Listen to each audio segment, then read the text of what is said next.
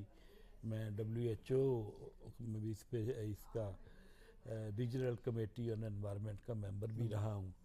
पाकिस्तान में जो Pakistan environmental protection council है, मैं उसका भी 3 साल तक मेंबर रहा हूँ, और बहुत से एजाज़ात अल्लाह ताला की तरफ से मुझे मिले हैं। मैं बहुत मुतमईन रहा हूँ अपनी ज़िंदगी से, और हर लम्हा हर लहज़ा अल्लाह का शुक्र अदा करता हूँ कि अल्लाह ने मुझे एक इंतहाई अच्छी ज़िंदगी दी है।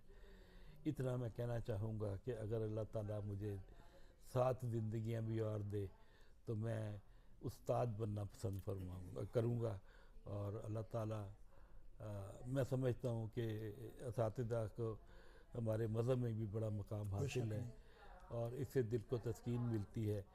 और जब मुझे पता चलता है कि मेरा फ़लाँ स्टूडेंट भी किसी यूनिवर्सिटी में प्रोफेसर है या डीन है, ये तो मुझे बेइंतहा खुशी होती है।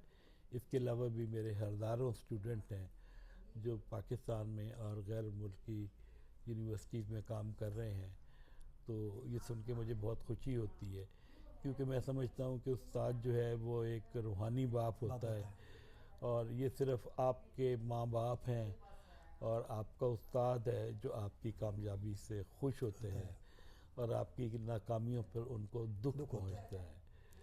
तो अल्लाह ताला मेरे स्टूडेंट्स को भी सलामत रखे। मेरे कई ऐसे स्टूडेंट हैं जो मेरी ज़िंदगी में मेरी मग़फ़रत की हर नमाज में दुआ करते हैं, तो ये बड़ा एज़ाज़ है मेरे लिए अल्लाह ताला। ये जनाब आपके सामने इतनी बड़ी शख्सियत, और उस शख्सियत के सामने जो उसके उन जो लफ्ज़ ले रहे हैं उनसे, तो एक ये उनके बेटे जनाब शाहिद जवेद साहब बैठे हुए मेरे साथ, ये भी इंजीनियर हैं। वो कहते हैं ना, पाकिस्तान के अंदर डॉक्टर का बेटा डॉक्टर और इंजीनियर का बेटा इंजीनियर, ये सिस्टम पाकिस्तान के अंदर चल रहा है।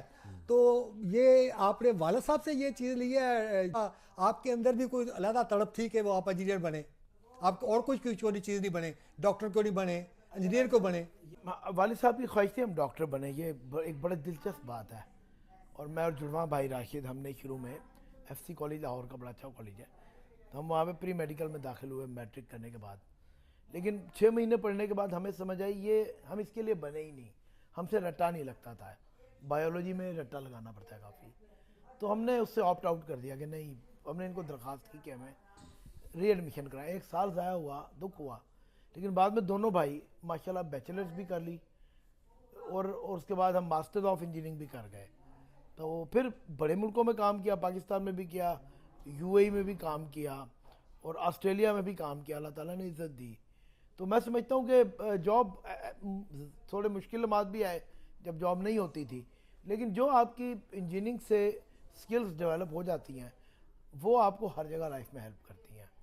तो हमें फ़ख्र है बाकायदा, और अबू की तरह थोड़ा सा मैंने भी पढ़ाया है। लाहौर में एक प्राइवेट यूनिवर्सिटी में, मैंने यूनिवर्सिटी ऑफ साउथ एशिया में मैंने भी पढ़ाया था, और इनके स्टूडेंट्स तो बहुत ज़्यादा चाहने वाले, लेकिन मुझे भी बहुत इज़्ज़त मिली थी उस वो काम करके, और मेरे स्टूडेंट बड़ा प्यार करते थे। That's all, thank you very much. ये थे जनाब हमारे साथ बाप और बेटा।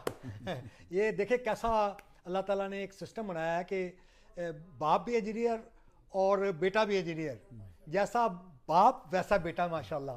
तो जिस तरह ये काबिल है उसी तरह बेटा भी माशाल्लाह काबिल है।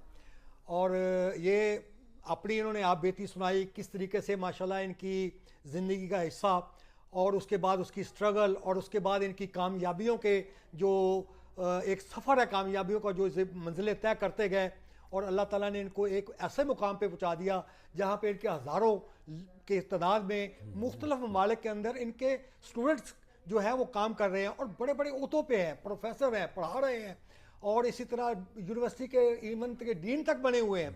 तो ये जी आपका अल्लाह का आपके ऊपर खास एहसान है, मैं और बहुत शुक्रगुजार हूँ अल्लाह तो ये मेरी भी खुशकिस्मती, मैं भी अल्लाह का शुक्रगुजार हूँ, आपका भी शुक्रगुजार हूँ कि आप इस हमारे मेहमान बने और मुझे इज़्ज़त दी। अल्लाह ताला आप सबको हमेशा खुश रखे। मेरी दुआएं आपके साथ हैं, मेरी हर चीज़ आपके साथ है, और मैं ये उम्मीद रखता हूँ कि आइंदा भी इसी तरह मेरे साथ आपकी मुलाकातें जारी रहेंगी। बिल्कुल जारी। Thank you very much sir, thank you.